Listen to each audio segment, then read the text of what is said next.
This is the lecture for Thursday, the 27th of May, 2021, for European history. What we have looked at is the final solution, and we've listened to the testimony of one man, Abraham Bamba, and you've heard a little bit about others. What do we do with this knowledge? Please have your notes out. How do we remember it? Is what we're going to be talking about today. When American, British, and Russian troops liberated the camps, they saw things like no one had ever imagined. In World War I, when the British looked at the invasion of Belgium, they promulgated stories of Germans juggling babies with bayonets. Germans, Huns, were baby killers, and after the war, many people inside and beyond Britain and in the United States looked at British propaganda as shameful.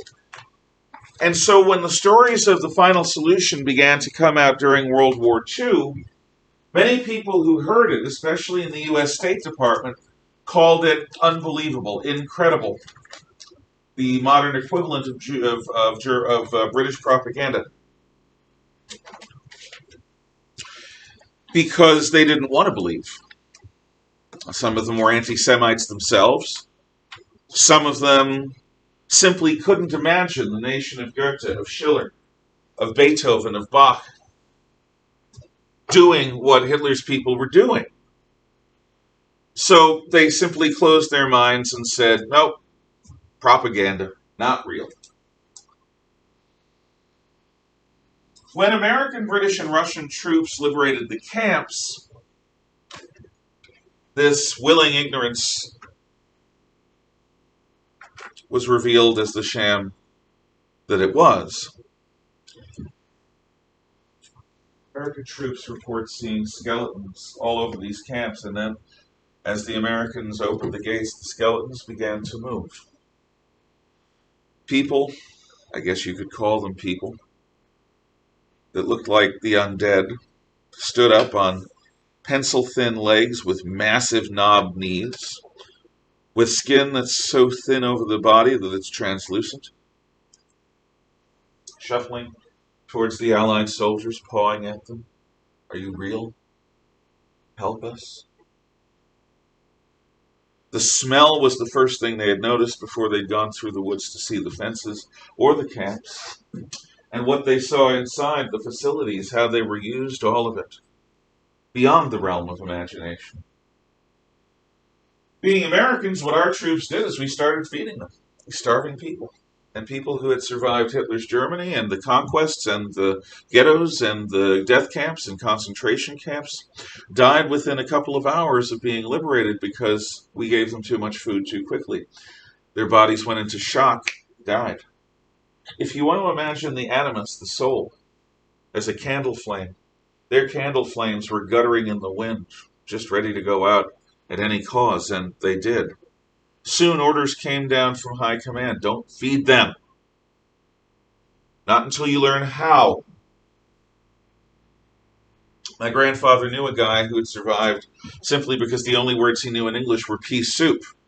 So he would always, when he was at a line, ask for pea soup or soup. And because all he ate was soup for the first weeks, then he was able to live. Eventually, our forces were taught how to feed these people, but that wasn't all. Not only don't feed them, don't let them out. Put them back inside the camps, close the gates, and remain there until you get further orders. Now, the Jews weren't able to go far, and the other victims, they were staggering just outside the gate. But just being outside the gate, and they were told, go back in the gate. They were shuffled in back. Some of them cried, some of them, to the extent they could. Emote anything, were hysterical. But this was done as the not feed them order was done for a good reason. Because General Eisenhower and others in the high command and at all levels wanted to make sure that this was documented because it was so incredible, it's so unbelievable. So the American military media, the British military media, the Russian communist media, as well as the free press, were led into the camps to see. And this is where the This is where the bulldozers bulldozing bodies into trenches, the bodies stacked as cordwood, the partial skeletons burned, the death chambers, all of it, the piles of clothes were filmed, the horror films that you may or may not at some point see.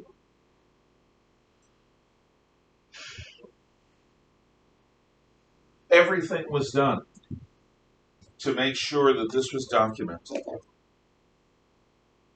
Afterwards, one of the best orders of the Allied governments was that all Germans over a very young age were to go to the camps, to the nearest camp, and spend time there helping to clean up. This is like taking a puppy who's gone to the bathroom on the kitchen floor, tapping it on the nose saying, "No!" Putting the nose up against the waist and then bringing the dog outside. Eventually you teach the dog not to go to the bathroom in the house, to go to the bathroom outside. Don't do more than tap. They don't need to be hit. You're rubbing their nose in it. Hitler's willing executioners, the German people, were brought into the camps. Many of them broke down. Many of them still tried denying it. But just differently. Instead of saying, "Oh, such a thing couldn't happen," what they said was, "Well, such a thing happened, but we didn't know. We didn't know. The Jews were taken away. We didn't know. Yeah, there were Jews going down a one-way railroad track. We didn't know. We didn't put the pieces together." Of course not.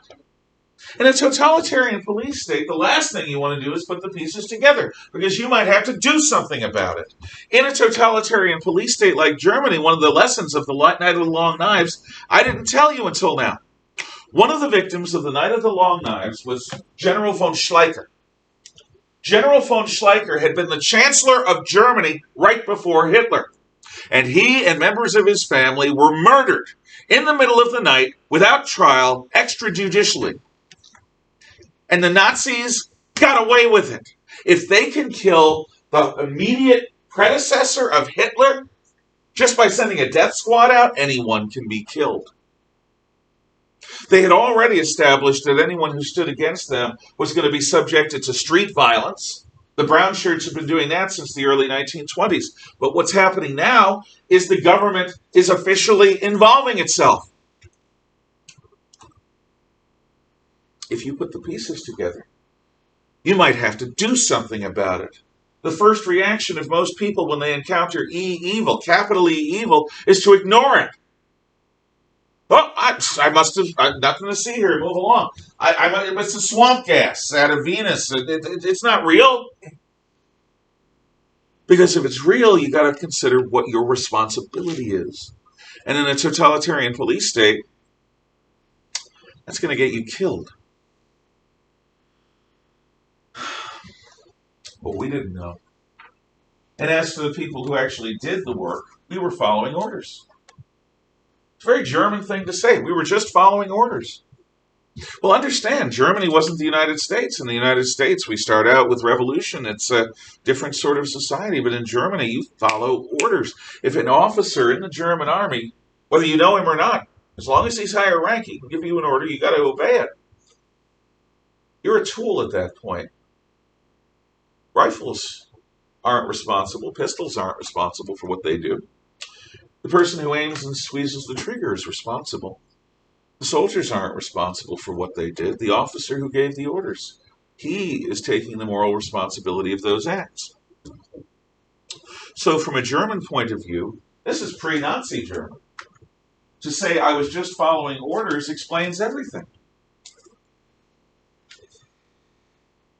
Because of the Holocaust, the American Army has a weird system.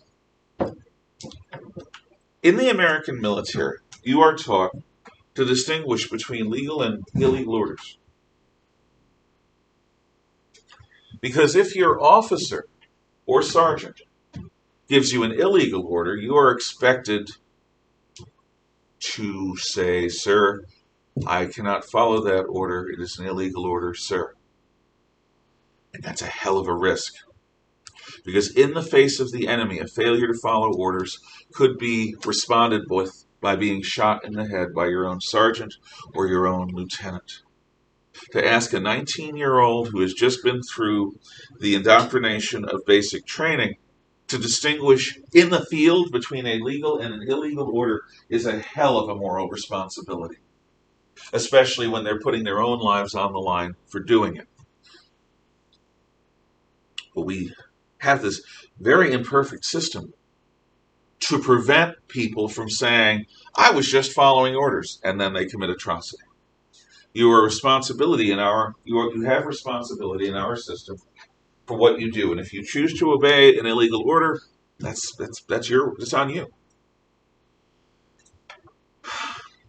The Nazis made it worse, intensified the hierarchical nature of things, intensified the fear.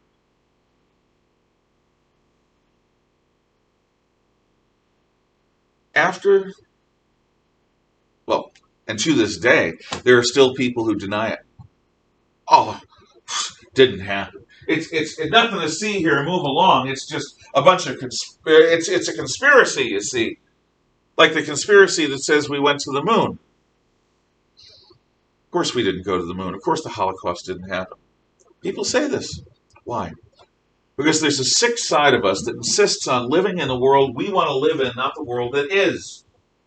For some reason, there are people who get joy out of saying, no, we didn't go to the moon. We couldn't. We're too lousy. What kind of person takes pleasure in saying things like that, in believing that we are so base and so ignoble and so incapable of doing something grand, glorious, wonderful, and with a future? Oh, no, we didn't go to the moon. It's all on a back lot in Las Vegas. Or, oh, the Holocaust didn't happen. That's just Jewish propaganda. No, we wouldn't do that. People wouldn't do that. Or they say, yeah, it was done by devils.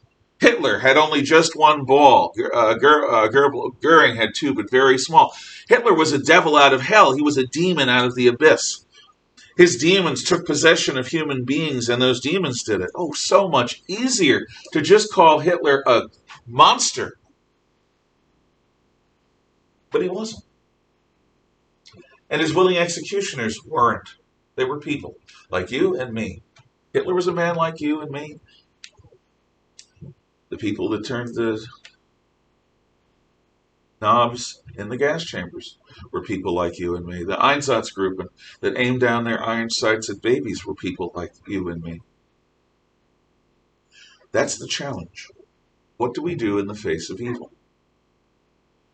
I'm about to play you a video. Please shut the windows, close the shades, turn the fans off, and turn the lights off. By a media personality who's controversial. His name is Glenn Beck.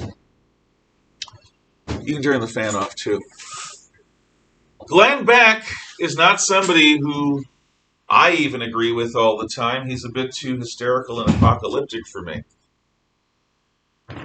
But I've learned that even a broken clock can be right twice a day. Clock like these, not like the digital ones. A clock like this can be right twice a day, even if it's not working. There are things that President Barack Hussein Obama have said that have moved me. Because even a broken clock can be right twice a day. I don't agree with the guy. I don't think like him. But there are a couple of times in his presidency when he absolutely got it right. So I hope that those of you who would say, I'd never listen to Glenn Beck, consider what he's saying, not who's saying it. I'm not broadcasting, I'm not playing this because it's Glenn Beck. I'm playing this because of what he's saying and how he's saying it. Think about it. We'll come back. Somebody please remind me to turn the camera on. That's what I forgot to do during period 1.